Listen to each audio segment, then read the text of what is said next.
In me lorry! Trying out the brand new Fridge Ragers Poppers Cheese Nacho.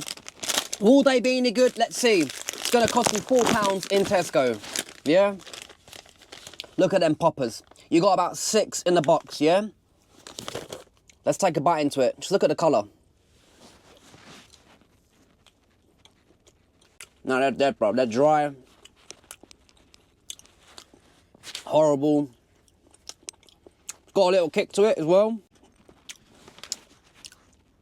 I don't rate it. Guys, for £3-4, get yourself some real chicken. Nah. This is shocking.